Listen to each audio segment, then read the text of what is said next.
Manish Ranjan IAS के NCERT सार संकलन से आधुनिक भारत। तो उत्तरकालीन मुगल साम्राज्य। औरंगजेब की मृत्यु के बाद भारतीय इतिहास में एक नवीन युग का पदार्पण हुआ जो कि उत्तरोत्तर मुगल काल कहलाया। औरंगजेब के 3 पुत्र थे जो उसकी मृत्यु के समय अलग अलग क्षेत्रों मुअज्जम काबुल में, आजम गुजरात में तथा कामाबख्श बीजापुर में पदस्थापित थे। कामाबख्श को दीन पनाह की उपाधि दी गई थी।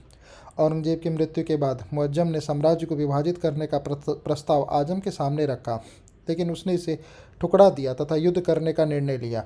जून 1707 में आगरा के पास जाजों में मुठभेड़ हुआ जिसमें आजम मारा गया। उत्तराधिकारी युद्ध में गुरु गोविंद सिंह ने बहादुर शाह का साथ दिया। मुजबन बहादुर शाह वन की उपाधि के साथ दिल्ली की गद्दी पर बैठा और उसे शाह आलम भी कहा जाता है।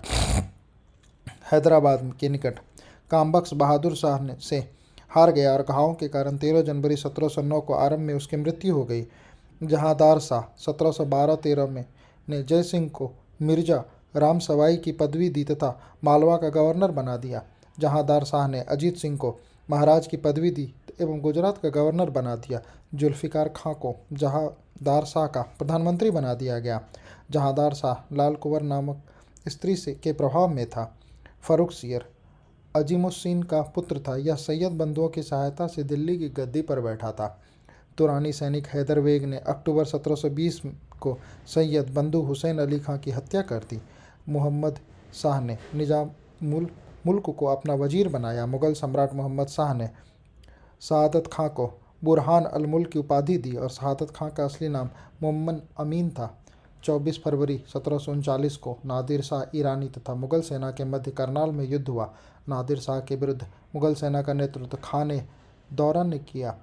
20 मार्च 1739 को नादिर शाह ने दिल्ली पर अधिकार कर लिया एवं भयंकर कत्लेआम का आदेश दिया। नादिर शाह को ईरान का नेपोलियन कहा जाता है। नादिर शाह 15 मई 1739 को वापस लौट गया। लौटते वक्त वह अपने साथ इतना धन ले गया कि अगले 3 वर्षों तक नादिर को अपने राज्य में नए कर लगाने की जरूरत नहीं पड़ी। भारत की कमजोर स्थिति से प्रेरित होकर 1748 और 62 के बीच अहमद शाह अब्दाली ने भारत पर आक्रमण किए। 14 जनवरी 1761 को अब्दाली तथा मराठों के बीच पानीपत का युद्ध सदाशिवराव भाऊ के अधीन लड़ा गया जिसमें मराठों की पराजय हुई। तख्ते ताऊत मयूर सिंहासन पर बैठने वाला अंतिम मुगल शासक मोहम्मद शाह था। शाह आलम द्वितीय के समय प्लासी का युद्ध तथा बक्सर का युद्ध हुआ और गुलाम कादिर खां ने 1806 ईस्वी को शाह आलम II की हत्या करवा दी। शाह आलम के शासनकाल में 1823 ईस्वी में अंग्रेजों ने दिल्ली पर कब्जा कर लिया। अंग्रेजों के संरक्षण में बनने वाला प्रथम मुगल बादशाह अकबर द्वितीय था। मुगल शासक अकबर द्वितीय जीवन भर अंग्रेजों का पेंशनर बनकर रहा। बहादुर शाह द्वितीय अंतिम मुगल शासक था जो जफर उपनाम से कविताएं लिखता तथा शायरी किया करता था। 1857 की क्रांति में भाग लेने के कारण अंग्रेजों के द्वारा बहादुर शाह जफर को बंदी बना लिया गया एवं रंगून भेज दिया गया। 1857 ईस्वी में औपचारिक रूप से मुगल साम्राज्य समाप्त हो गया। भारत में यूरोपीय कंपनियों के आगमन का क्रम इस प्रकार है। सबसे पहले पुर्तगाली आए, उसके बाद डच, अंग्रेज और डैनिश और फ्रांसीसी। वास्को डी गामा ने 17 मई 1498 में भारत के पश्चिमी तट पर स्थित कालीकट बंदरगाह पहुंचकर भारत एवं यूरोप के बीच नए समुद्री मार्ग की खोज की। फ्रांसीसी द अल्मेडा 1505 ईस्वी में भारत के प्रथम पुर्तगाली वायसराय बनकर आया। अल्फांसो द अल्बुकुर्क 1509 में भारत में पुर्तगाल का वायसराय बना। अल्बुकुर्क ने 1510 में बीजापुर के यूसुफ आदिल शाह से गोवा को जीता। पुर्तगालियों ने अपनी पहली व्यापारिक कोठी कोचीन में खोली थी। कार्नेलिस द दस्तमान 1596 ईस्वी में भारत आने वाला प्रथम डच नागरिक था।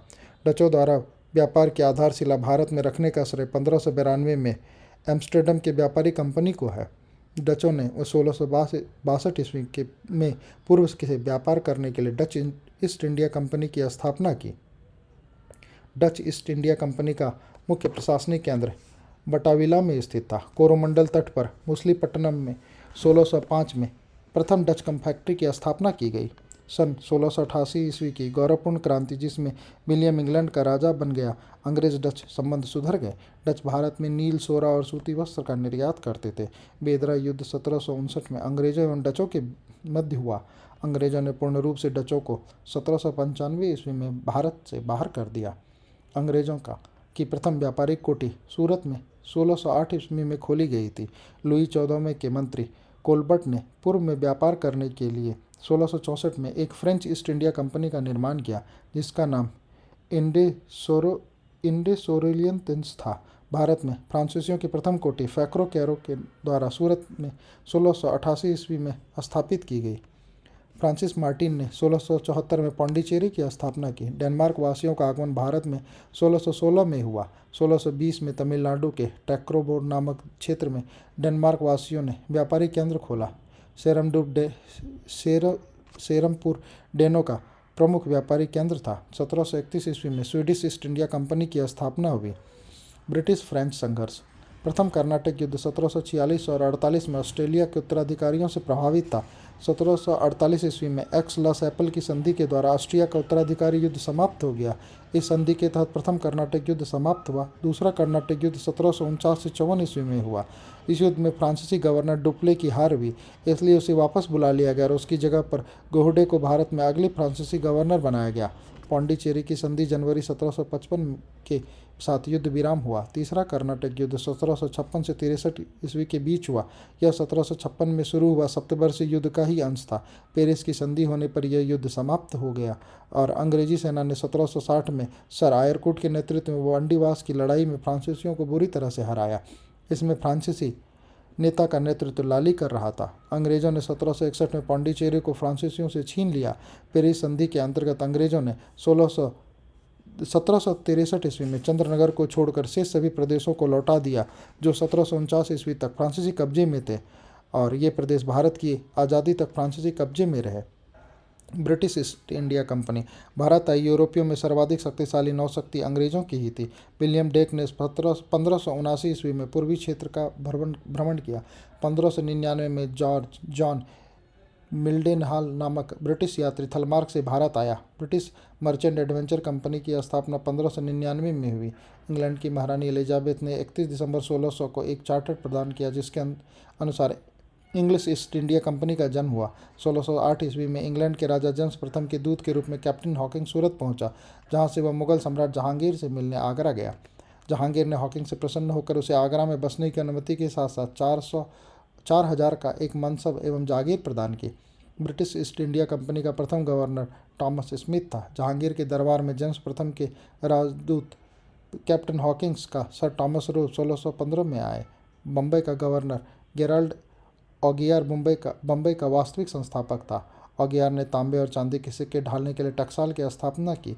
1661 में इंग्लैंड के सम्राट चार्ल्स द्वितीय का विवाह पुर्तगाल की राजकुमारी कैथरीन से होने के कारण चार्ल्स को दहेज के रूप में मुंबई प्राप्त हुआ, जिसे उसे 10 पाउंड सोने के वार्षिक किराए पर ईस्ट इंडिया कंपनी को दे दिया। 1698 ईस्वी में अंग्रेज ईस्ट इंडिया कंपनी के 3 गांव सूतानुती, कालीकाता और गोविंदपुर की जमींदारी 1200 रुपये भुगतान कर प्राप्त की और यहाँ पर फोर्ट विलियम का निर्माण करवाया। कालांतर में यही कलकत्ता नगर कहलाया, जिसकी नींव जॉब चार्नॉक ने रखी। यूरोपीय कंपनियों का भारत आगमन। पुर्तगाली 1498 ईस्वी पूर्व, अंग्रेज 1600 ईस्वी, डच 1602, डैनिश 1616, फ्रांसीसी 1664 और स्वीडिश 1731। भारतीय अर्थव्यवस्था पर ब्रिटिश प्रभाव। वारेन हेस्टिंग ने 1722 में द्वैत शासन व्यवस्था को समाप्त कर भू राजस्व की वसूली के लिए कार्मिंग सिस्टम इराजेदारी प्रथा की शुरुआत की। कार्मिंग सिस्टम के अंतर्गत राजस्व वसूली की हिस्सेदारी उसे दी जाती थी जो सबसे अधिक बोली लगाता था।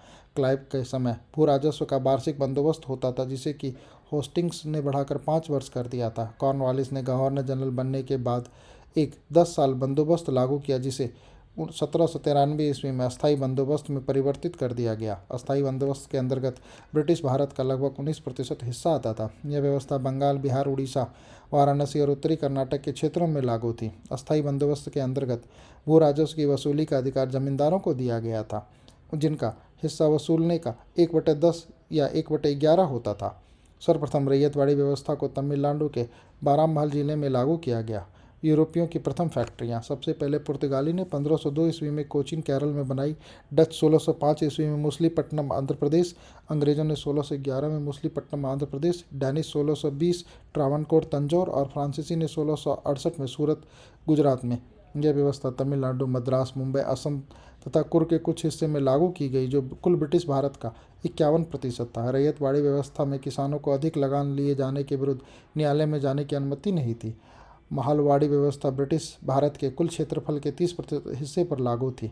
माहलवाड़ी व्यवस्था के अंतर्गत दक्कन के कुछ जिले, उत्तर भारत, संयुक्त प्रांत, आगरा, अवध, मध्य प्रांत तथा पंजाब के कुछ हिस्से शामिल थे। माहलवाड़ी व्यवस्था का प्रस्ताव सर्वप्रथम 1819 में हॉल्ट मैकेंजी द्वारा लाया गया। विऔद्योगिकरण एवं धन की निकासी संबंधी विचारों का सर्वप्रथम दादा भाई नौरोजी ने उद्घाटन किया। ताराशंकर बंदोपाध्याय के उपन्यास गणदेवता में जजमानी प्रथा का वर्णन है। कवासजी नाना भाई ने 1854 ईस्वी में प्रथम सूती मिल की स्थापना मुंबई में की। 1885 ईस्वी में जॉर्ज ऑकलैंड द्वारा बंगाल के रिसरा में जूट मिल स्थापित की गई। 1907 में जमशेदजी टाटा ने Tata iron and steel company की स्थापना की। जल विद्युत की शुरुआत 1898 ईस्वी में दार्जिलिंग शहर को रोशनी प्रदान करने के लिए किया गया। 1925 में रेल बजट को आम बजट से अलग कर दिया गया और इसी वर्ष 2 निजी कंपनियां ईस्ट इंडिया रेलवे और ग्रेट इंडियन पेनिसुलर रेलवे की स्थापना हुई। यूरोपियों की भारत में प्रमुख बस्तियां पुर्तगाली, गोवा द्वीप, दमन, बसई, सोल तथा आदि पश्चिमी घाटों तथा पूर्वी तट पर बम्बई, सैंथोम, मद्रास के निकट और हुगली बंगाल, डच, मुसलीपट्टनम, पुलिकट, सूरत, कासिम बाजार, बड़ा नगर, पटना, बालासोर, नागपट्टनम और कोचीन। अंग्रेज सूरत, आगरा, अहमदाबाद, भरूच, मुंबई, मद्रास, हरिहरपुर, बालासुर, हुगली, पटना और कासिम बाजार। फ्रेंच सूरत, मुसलीपट्टनम, पौंडीचेरी और चंद्रनगर। बंगाल पर अंग्रेजों का अधिकार। उत्तर मुगल काल में बंगाल सर्वाधिक समृद्ध प्रांत था। बंगाल का प्रथम स्वतंत्र शासक मुर्शीद कुली खां था तथा उसका उत्तराधिकारी सिराजुद्दीन और अलीवर्दी खां के समय बंगाल इतना संपन्न हो गया था कि इसे भारत का स्वर्ग कहा जाने लगा था। अलीवर्दी खां ने यूरोप की तुलना मधुमक्खियों से करते हुए कहा कि यदि इन्हें न छेड़ा जाए तो वो शहद देंगी और यदि छेड़ा जाए तो काट काट कर मार डालेंगी। 10 अप्रैल 1756 को सिराजुद्दौला बंगाल का नवाब बना। सिराजुद्दौला के प्रतिद्वंदी और विरोधियों में प्रमुख थे पूर्णिया के नवाब शौकत जंग और सिराज की मौसी घसीटी बेगम तथा सेनापति मीर जाफर। अक्टूबर 1756 में मनिहारी के युद्ध में सिराजुद्दौला ने शौकत जंग को पराजित कर उसकी हत्या कर दी। ब्लैक होल की घटना 20 जून 1756 ईस्वी का उल्लेख हॉलवेल ने किया है, जिसमें 146 अंग्रेजों को एक छोटे कमरे में बंद कर दिया गया था। दम घुटने के कारण अगले दिन मात्र 23 व्यक्ति ही जीवित बचे थे। सिराजुद्दौला बंगाल का नवाब तथा अंग्रेजों के बीच 9 फरवरी 1757 ईस्वी को अलीनगर का युद्ध हुआ था। अलीनगर की संधि हुई थी। प्लासी का युद्ध 23 जून 1757 को अंग्रेज सेनापति रॉबर्ट क्लाइव एवं बंगाल के नवाब सिराजुद्दौला के बीच हुआ। प्लासी के युद्ध में सेनापति मीर जाफर ने नवाब के साथ दगाबाजी की, जिससे प्रसन्न होकर ईस्ट इंडिया कंपनी ने मीर जाफर को बंगाल का नवाब बना दिया और मीर जाफर को क्लाइव का गीदड़ कहा जाता था। प्लासी के युद्ध के बाद कंपनी को 24 परगने की जमींदारी प्राप्त हुई। नवाब मीर जाफर को अंग्रेजों ने 1760 में हटाकर उसके दामाद मीर कासिम को बंगाल का नवाब बनाया। मीर कासिम ने अपनी राजधानी मुर्शिदाबाद से मुंगेर में स्थानांतरित कर दी। बक्सर का युद्ध 1764 में अंग्रेजों एवं मीर कासिम के बीच हुआ, जिसमें मीर कासिम के साथ अवध के नवाब सिराजुद्दौला एवं मुगल सम्राट शाह आलम द्वितीय ने किया था। बक्सर के युद्ध में अंग्रेजी सेना का नेतृत्व हेक्टर मुनरो ने किया था। बक्सर के युद्ध के बाद पुनः मीर कासिम की जगह मीर जाफर को बंगाल का नवाब बना दिया गया। मुगल बादशाह शाह आलम द्वितीय के साथ रॉबर्ट क्लाइव ने इलाहाबाद की प्रथम संधि 12 अगस्त 1763 को की। रॉबर्ट क्लाइव ने जुलाई 1765 में अवध के नवाब सिराजुद्दौला के साथ इलाहाबाद की संधि की। नवाब मीर जाफर की मृत्यु 5 जनवरी 1765 को हो गई। एन पनीकरण के अनुसार प्लासी का युद्ध एक सौदा था। अंग्रेजों का संरक्षण प्राप्त बंगाल का प्रथम नवाब सिराजुद्दौला था। 1765 और 72 के मध्य बंगाल के द्वैत शासन की व्यवस्था की शुरुआत हुई, जिसके जनक लियोनेस कार्टियस थे, और इलाहाबाद की संधि के तहत बादशाह शाह आलम के व्यक्तिगत खर्च के लिए 26 लाख रुपये वार्षिक पेंशन दी गई। मुर्शीद कुली खां 1713 से 27 ईस्वी सिराजुद्दीन बंगाल के नवाब के बारे में ये जानकारी है, जिसमें कि हमें सिर्फ सबसे इम्पोर्टेंट है सिराजुद्दौला 1756 से 57, मीर कासिम, मीर जाफर और निजामुद्दौला, सैफुद्दीन और मुबारकदौला। आंग्ल मैसूर संघर्ष 1732 में राजा वाडियार चिक्का कृष्णराज के काल में मैसूर में सत्ता हस्तांतरण की प्रक्रिया आरंभ हुई। 18वीं सदी के प्रारंभ में 2 मंत्रियों नंदराज और देवराज ने मैसूर में सत्ता पर कब्जा कर लिया। हैदर अली ने अपने जीवन एक घुड़सवार के रूप में आरंभ किया, किंतु 1761 में वो मैसूर का वास्तविक शासक बन गया। फ्रांसीसियों की सहायता से हैदर अली ने डिडुलुब में एक शस्त्रागार स्थापित किया। हैदर अली धर्मनिरपेक्ष दृष्टिकोण वाला शासक था। प्रथम आंग्ल मैसूर युद्ध 1767 से 79 के बीच के समय हैदर ने चतुराई से अंग्रेजों का सामना करते हुए 4 अप्रैल 1769 को उन्होंने मद्रास की संधि पर हस्ताक्षर करने के लिए बाध्य कर दिया। द्वितीय आंग्ल मैसूर युद्ध के समय हैदर अली ने ब्रिटिश कंपनी के विरुद्ध निजाम तथा मराठाओं से मिलकर एक संयुक्त मोर्चा तैयार किया। इस दौरान हैदर ने अंग्रेज कर्नल बैली को हटाकर कर्नाटक की राजधानी अरकाट पर अधिकार कर लिया। आंग्ल मैसूर संघर्ष की महत्वपूर्ण संधियाँ 1767-74 प्रथम आंग्ल मैसूर युद्ध मद्रास की संधि 1780 से 84 वारेन हेस्टिंग द्वितीय आंग्ल मैसूर युद्ध मंगलूर की संधि 1790 से 92 कॉर्नवालिस तृतीय आंग्ल मैसूर और श्रीरंगपट्टनम की संधि 1799 लॉर्ड वेलेस्ली चतुर्थ आंग्ल मैसूर युद्ध। द्वितीय आंग्ल मैसूर युद्ध के समय 7 दिसंबर 1782 को हैदर अली की मृत्यु हो गई। द्वितीय आंग्ल मैसूर युद्ध 1780 से 84 के समय बंगाल का गवर्नर जनरल वारेन हेस्टिंग था। हैदर अली के बाद उसका पुत्र टीपू सुल्तान मैसूर का शासक बना। टीपू ने बादशाह की उपाधि धारण की। उसने 1796 में नौसेना बोर्ड का गठन किया। टीपू प्रथम भारतीय शासक था जिसने अपने प्रशासनिक व्यवस्था में पाश्चात्य प्रशासनिक व्यवस्था का मिश्रण किया। टीपू द्वारा जारी सिक्के पर हिंदू देवी देवताओं के चित्र पर हिंदू संबंध की आकृतियां अंकित थी। टीपू सुल्तान ने 1787 में अपनी राजधानी श्रीरंगपट्टनम में स्थापित की। साथ ही उसने फ्रांस एवं मैसूर के मैत्री का प्रतीक स्वतंत्रता का वृक्ष लगाया और फ्रांसीसी क्रांति से प्रभावित होकर जैकोबिन क्लब की सदस्यता ली। टीपू ने 1796 ईस्वी में आधुनिक नौसेना खड़ी करने की कोशिश की तथा जहाज़ों के नमूने स्वयं तैयार किए। टीपू ने मैंगलोर, वजीदाबाद और मुलीदाबाद में पोत बनाने में के घाट बनाए। टीपू ने आधुनिक कैलेंडर की शुरुआत की।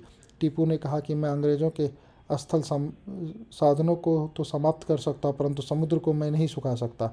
4 मई 1799 को चतुर्थ आंग्ल मैसूर में युद्ध लड़ते हुए टीपू श्रीरंगपट्टनम दुर्ग के पास शहीद हो गए और वेलेस्ली ने आयरलैंड के मार्क्विस की उपाधि प्रदान की। टीपू के राज्य के विभाग राजस्व एवं वित्त मीर आसिम कचहरी के अधीन, सेना विभाग मीर आसिफ कचहरी के अधीन, जुमला विभाग एक अन्य मीर कचहरी के अधीन, तोपखाना एवं दुर्ग रक्षक विभाग मीर सदर कचहरी के अधीन, वाणिज्य विभाग मलिक उगजतेर के अधीन, नाविक विभाग मीर याम कचहरी के अधीन, कोष एवं टका विभाग मीर खजाना कचहरी के अधीन। इन 7 के अतिरिक्त 3 छोटे विभागों में डाक एवं गुप्तचर विभाग, लोक निर्माण एवं पशु विभाग था। आंग्ल सिख संघर्ष रंजीत सिंह मिशल अरबी भाषा का शब्द है जिसका अर्थ समान होता है। आधुनिक पंजाब के निर्माण का श्रेय शुकर चकिया मिशल को दिया जाता है। रंजीत सिंह का जन्म गुजरावाला में 2 नवंबर 1780 को शुकर चकिया मिशल के मुखिया महासिंह के यहाँ हुआ। उनके दादा चरत सिंह थे जो 13 मिसलों में शुकर चकिया मिसल की प्रमुखता दिलवाई थी। रंजीत सिंह अन्य का राज्य 4 सूबों में बटा हुआ था, पेशावर, कश्मीर, मुल्तान एवं लाहौर। रंजीत सिंह को सरकार खालसा और अस्थायी सेना के लिए फौजान कहा जाता था। द्वितीय आंग्ल सिख युद्ध के समय उसने भारत के गवर्नर लॉर्ड डलहौजी था। वह उस युद्ध में गफ के स्थानों पर ब्रिटिश सेना का प्रधान सेनापति चार्ल्स नेपोलियन था। यह लड़ाई चार्ल्स नेपोलियन के नेतृत्व में अंग्रेजों एवं सिखों के मध्य 21 फरवरी 1889 को हुई। लॉर्ड डलहौजी ने 29 मार्च 1849 को घोषणा द्वारा संपूर्ण पंजाब का विलय अंग्रेज राज्य में कर दिया। महाराजा दलीप सिंह को 50,000 पाउंड के वार्षिक पेंशन दे दी गई और उसे शिक्षा प्राप्त करने के लिए इंग्लैंड भेज दिया गया। सिख राज्य का प्रथम हीरा कोहिनूर महारानी विक्टोरिया को भेंट किया गया। रंजीत सिंह को अफगान शासक सुहाज शुजा से वही प्रसिद्ध कोहिनूर हीरा प्राप्त हुआ था जिसे कि नादिर शाह लाल किले से लूट कर ले गया था। सिख अंग्रेज संबंध चार्ल्स मैडकॉक और महाराजा रंजीत सिंह के बीच 25 अप्रैल 1809 को ईस्वी को अमृतसर की संधि हुई। रंजीत सिंह जामन शाह अफगानी की अनुमति पर लाहौर का शासक बन गया। रंजीत सिंह के पास सौदागर कन्हैया मिसल की मुखिया थी। फैजलपुर में कर्पूर सिंह ने किसानों को संगठित कर दल खालसा नामक एक संगठन बनाया। जमान शाह ने रंजीत सिंह को राजा की उपाधि दी। 1805 में रंजीत सिंह ने अमृतसर को जीत लिया जहां उसने प्रसिद्ध जमजम तोप मिली। मराठा यशवंत राव होलकर ने सिख सरदार रंजीत सिंह से सहायता याचना की लेकिन सहायता नहीं हो सकी। रंजीत सिंह ने 13 जुलाई 1813 को हैदास में अफगानों को परास्त कर अटक पर अधिकार कर लिया। रंजीत सिंह ने पैदल सेना को एलार्क और बूचरा फ्रांसीसी के अधीन रखा। महाराजा रंजीत सिंह के विदेश मंत्री फकीर अजीउद्दीन एवं वित्त मंत्री दीनानाथ था। रंजीत सिंह के राज्य में किसानों के उपज का 1/3 भाग से 1/5 भाग तक कर लिया जाता था। लॉर्ड ऑकलैंड ने रंजीत सिंह के घुड़सवारों को संसार का सबसे सुंदर फौज बताया। रंजीत सिंह के राज्य में सर्वोच्च अदालत को अदालत आला था। रंजीत सिंह की मृत्यु 28 जून 1839 ईस्वी में हो गई। रंजीत सिंह के बाद क्रमशः खड़ सिंह, ननिहाल सिंह, शेर सिंह और दिलीप सिंह और रामजादा जिदन के नेतृत्व में गद्दी पर बैठे। प्रथम आंग्ल सिख युद्ध 1845 से 46 में हांगफा के नेतृत्व में 13 दिसंबर 1845 को मुदगी नामक स्थान पर अंग्रेज सेना ने लाल सिंह के नेतृत्व वाली सिख सेना को पराजित किया। पराजित होने के बाद सिखों ने 8 मार्च 1846 ईस्वी को अंग्रेजों के साथ लाहौर की संधि की। प्रथम मांगल सिख युद्ध के समय भारत का गवर्नर जनरल लॉर्ड हार्डिंग था।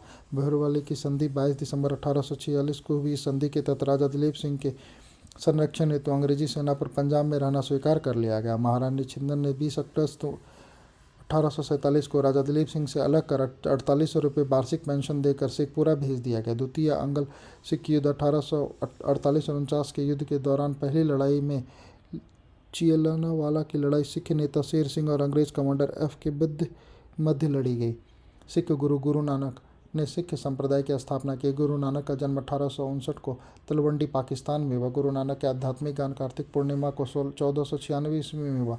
गुरु नानक ने गुरु का लंगर नामक निःशुल्क सहभागी भोजनालय स्थापित किया। गुरु नानक ने संगत धर्मशाला और पंगत लंगर की स्थापना की। 1539 में करतारपुर में गुरु नानक सिंह की मृत्यु हो गई। गुरु अंगद लहना और 1539 और 52 में सिखों के दूसरे गुरु थे। गुरु अंगद ने गुरुमुखी लिपि का आरंभ करवाया। गुरु अंगद ने लंगर व्यवस्था को अस्थायी रूप प्रदान दिया। गुरु अमरदास ने 1552 से 74 में सिखों के तीसरे गुरु थे। गुरु अमरदास ने हिंदुओं से अलग विवाह पद्धति लवन को प्रचलित किया। अकबर ने गुरु अमरदास को गोविंद वाल जाकर भेंट और गुरुपुत्री बीबी भानी को 500 बीघा भूमि दान में दिया। अमरदास ने 22 गद्दियों की स्थापना की और प्रत्येक पर एक एक महंत की नियुक्ति दी। गुरु रामदास 1574 से 81 तक सिखों के चौथे गुरु थे। गुरु रामदास ने यहीं पर आकर अमृतसर नामक जलाशय खुदवा और अमृतसर नगर की स्थापना की। सिखों के 10 गुरुओं का क्रम। सबसे पहले नानक गुरु आते हैं 1459 से 1539। सिख धर्म के संस्थापक और संगतों के संस्थापक अंगद गुरु 1539 से 52। उदासी पंथ के संस्थापक अमरदास गुरु 1552 से 74। पारिवारिक उपदेश दिया। रामदास गुरु 1574 से 81। गुरु पद पैतृक बना। अर्जुन देव 1581 से 1606 तरनतार नगर की स्थापना की। हरि गोविंद 1606 से 45 ईस्वी से घोड़े और हथियार लेना प्रारंभ किया। हर राय 1645 से 1661 दारा सिखों की मदद की। हरकिशन गुरु 1661 से 64। गद्दी के लिए भाई राम राय से विवाद। तेग बहादुर 1664 से 75 ईस्वी में वाकला द बाबा कहलाया। और सबसे अंत में गुरु गोविंद सिंह 1675 से 1708 ईस्वी में पाहुल प्रथा आरंभ की। गुरु अर्जन देव ने 1581 से 1606 में सिखों के 5वें गुरु थे और गुरु पद को पैतृक बनाया। गुरु अर्जुन देव ने सिखों के प्रथम ग्रंथ आदि ग्रंथ गुरु ग्रंथ साहिब की रचना की। गुरु अर्जुन देव ने अमृतसर जलाशय के मध्य में हरमंदर साहब का निर्माण करवाया। जहांगीर ने 1606 में राजकुमार खुसरो की सहायता के कारण गुरु अर्जन देव को फांसी दे दी गई। गुरु हरगोविंद सिंह सिखों के छठे गुरु थे। ये 2 तलवार बांधकर गद्दी पर बैठते थे। इन्होंने दरबार में नगाड़ा बजाने की प्रथा प्रारंभ की। गुरु हरगोविंद सिंह ने सिखों को सैन्य बल में बदल दिया तथा अकाल तख्त का निर्माण करवाया। गुरु गोविंद सिंह ने अमृतसर शहर की किलेबंदी करवाई। गुरु हर राय सिखों के 7वें गुरु थे। गुरु हर राय ने शाहजहां के पुत्र दारा सिखों को आशीर्वाद दिया था। गुरु हर सिंह 1661 से 64 सिखों के 8वें गुरु थे। इनकी मृत्यु चेचक से हो गई और दिल्ली जाकर गुरुपद के बारे में औरंगजेब को समझाना पड़ा था। गुरु तेग बहादुर 1664 से 75 सिखों के 9वें गुरु थे और इस्लाम स्वीकार नहीं करने के कारण अंग्रेजों ने शीशगंज गुरुद्वार निकट के समीप इनकी हत्या करवा दी। गुरु गोविंद सिंह 1675 से 1760 सिखों के 10वें और अंतिम गुरु थे। इनका जन्म 1666 में पटना में हुआ। तो गुरु गोविंद सिंह ने अपने को सच्चा बादशाह कहा। इन्होंने सिखों को 5 ककार अर्थात केस, कंघा, कृपाण, कच्छा और कड़ा पहनने की अनुमति दी तथा नाम के अंत में सिंह शब्द जोड़ने के लिए कहा।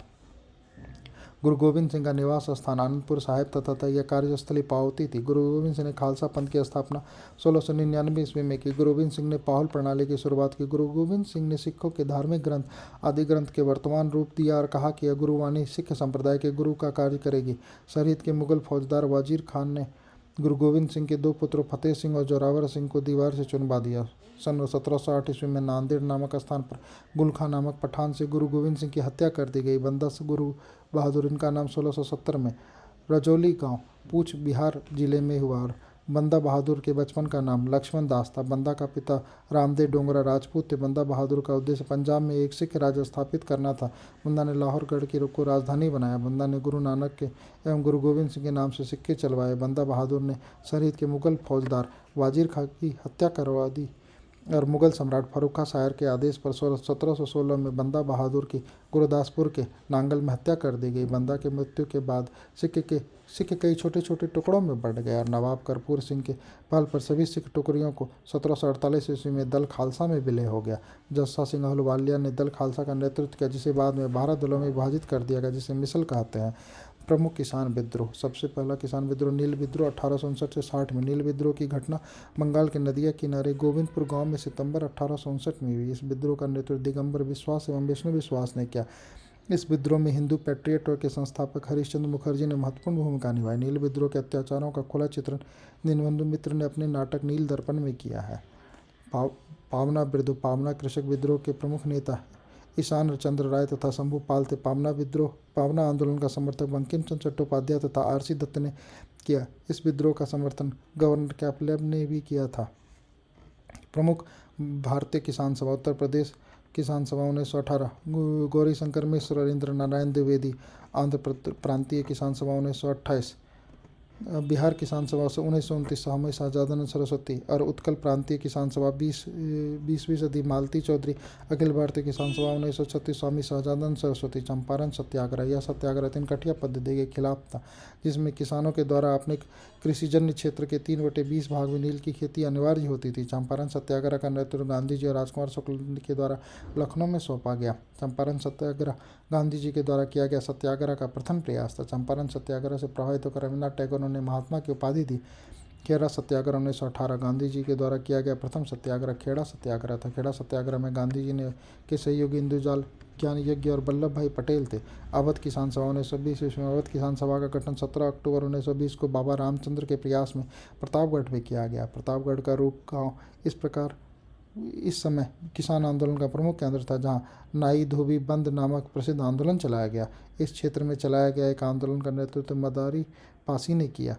मोपला विद्रोह। यह विद्रोह केरल के मालाबार के क्षेत्र में काश्तकारों और जमींदारों के विरुद्ध विद्रोह था। मोपला विद्रोह का समर्थन खिलाफत आंदोलन के नेता शौकत अली गांधी जी और मौलाना अबुल कलाम आज़ाद ने किया।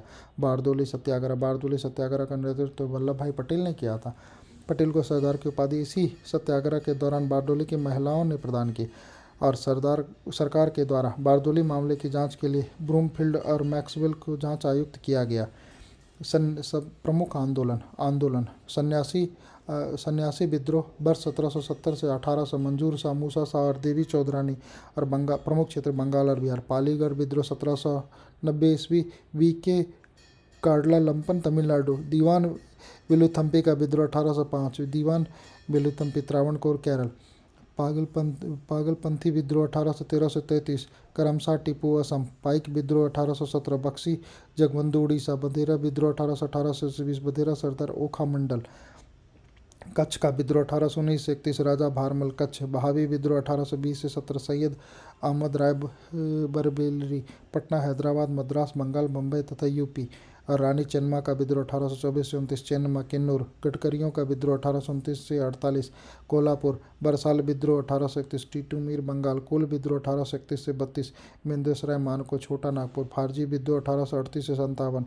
दादू मियाँ शरीफ युद्ध का पुत्र बंगाल। संथाल विद्रोह 1855 से 56। सिंधु कानू बिहार और झारखंड। कुका विद्रोह 1860 से 70।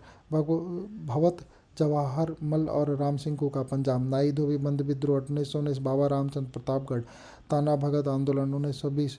जतरा भगत और बलराम भगत छोटा नागपुर। रंपा विद्रोह 1922 से 24। अल्तूरी सीताराम राजू आंध्र प्रदेश और नौसेना विद्रोह 1946 मुंबई। सामाजिक सांस्कृतिक आंदोलन। ब्रह्म समाज राजा राम मोहन राय कलकत्ता। आदि ब्रह्म समाज देवेंद्रनाथ टैगोर कलकत्ता। साधारण ब्रह्म समाज आनंद मोहन बोस। प्रार्थना समाज महादेव गोविंद रानाडे और Atmaram Panduram Mumbai. Arya Samaj Swami Dayanand Saraswati Mumbai. Ramakrishna Mission Swami Vivekananda Belur. Theosophical society madam A.D. Blavatsky और कर्नल A.H. न्यूयॉर्क ऑकलॉट एवं एनी बेसेंट। रहनुमाई माजदयासन सभा। नरोजी फरदोनजी और दादाभाई नरोजी। देवबंद आंदोलन। मोहम्मद कासिम नौनोतवी और रशीद अहमद गहोरी। अहमदिया आंदोलन। मिर्जा गुलाम अहमद गुरदासपुर। अलीगढ़ आंदोलन। सर सैयद अहमद खां। विधवा आश्रम ईश्वरचंद विद्यासागर और D.K. Karve. Servant of Indian society Gopal Krishna Gokhale. Social service league Shri Narayan Rao और मल्हार जोशी। सत्यशोधक समाज ज्योतिबा फूले महाराष्ट्र और young Bengal India Henry Vivian Derozio. 1857 की महान क्रांति। 1857 के विद्रोह के तत्काल कारण चर्बी लगे कारतूस का प्रयोग था। यद्यपि इस विद्रोह का मुख्य कारण आर्थिक, सामाजिक, राजनीतिक एवं धार्मिक थे। 29 मार्च 1857 को बैरकपुर में 34वीं नेटिव इन्फेंट्री के एक सैनिक मंगल पांडे ने गाय और सुगर के चर्बी मिलने कारतूस को मुंह से काटने से स्पष्ट मना कर दिया। फलस्वरूप उसे गिरफ्तार कर 8 अप्रैल 1857 ईस्वी को फांसी दे दी गई। 10 मई 1857 के दिन मेरठ में पैदल टुकड़ी ने 20 सेनाई क्रांति की शुरुआत की। 11 मई 1857 को प्रातः दिल्ली पहुंचकर दिल्ली पर अधिकार कर लिया गया और दिल्ली विद्रोहियों को मुगल शासक ने बख्त खां के सहयोग से नेतृत्व प्रदान किया। 1857 विद्रोह में सर जॉन सीले सैनिक विद्रोह, कीवी सावरकर एक सुनिश्चित राष्ट्रीय स्वतंत्रता संग्राम, एएनएस स्वतंत्रता संग्राम, आरसी मुजम्मदार न तो राष्ट्रीय था न ही स्वतंत्रता संग्राम था, बेंजामिन इजरायली एक राष्ट्रीय विद्रोह। 2 फरवरी 1857 को 19वीं पैदल सेना का बहरामपुर विप्लव। 10 मई 1857 मेरठ में सैनिकों का विप्लव। 11 से 30 मई 1857 दिल्ली, फिरोजपुर, अलीगढ़, बुंदेलसर और नामिरा, बरेली, मुरादाबाद और उत्तर प्रदेश के नगरों में विद्रोह का प्रारंभ। तात्या टोपे, जिनका वास्तविक नाम रामचंद्र पांडुरंगा था, झांसी की पराजय के बाद नेपाल चले गए। तात्या टोपे एक जमींदार मित्र के विश्वासघात के कारण पकड़े गए, जिनको 18 अप्रैल 1859 को फांसी दे दी गई। झांसी की रानी लक्ष्मीबाई अंग्रेज जनरल फिरोज से लड़ते हुए 17 जून 1858 को वीरगति को प्राप्त हुई। 1857 की क्रांति के समय ब्रिटिश प्रधानमंत्री पामर्टन थे। विद्रोह के पूर्व अजीमुल्लाह नाना साहब और रंगा बापू सतारा का पक्ष रखने लंदन गए थे। मौलवी अहमदुल्ला ने अंग्रेजों के विरुद्ध जिहारा का नारा दिया। 1857 के क्रांति में स्थानीय विद्रोही नेताओं ने प्रसिद्ध सतारा के रंगा बापूजी गुप्ते, हैदराबाद की सोनाजी पंडित और रंगाराव पांगे और मौलवी सैयद अलाउद्दीन और कर्नाटक के भीमराव मुंडगी और छोटा सिंह और कोल्हापुर के अन्नाजी फर्नांडिस, तात्या मोदित, मद्रास के गुलाम तेस, मुल्तान दखल चिंगलपुट के अरुणागिरी कृष्णा, कोयम्बटूर के मुगलाबाद स्वामी, केरल के विजय कुंदारत कुंजी मामा और मुल्ला अली सोनजी काकर, गोवा में दीपुंजी रावत, गोलकुंड में चित्रा बूंदी, चिंता भूपति एवं उसका भतीजा सन्यासी भूपति, असम में दीवान मणिदत्त थे। जॉन लॉरेंस ने कहा था कि यदि विद्रोहियों में एक भी योग्य नेता होता तो हम सदा के लिए हार जाते। वीडी सावरकर ने अपनी पुस्तक 1857 के विद्रोह को भारत का प्रथम स्वतंत्रता संग्राम कहा। आरजी मुजुमदार ने कहा, न तो प्रथम, न ही राष्ट्रीय, न ही स्वतंत्रता संग्राम था। डॉक्टर एन जयसेन ने 1857 के विद्रोह अपनी पुस्तक 1857 लिखी।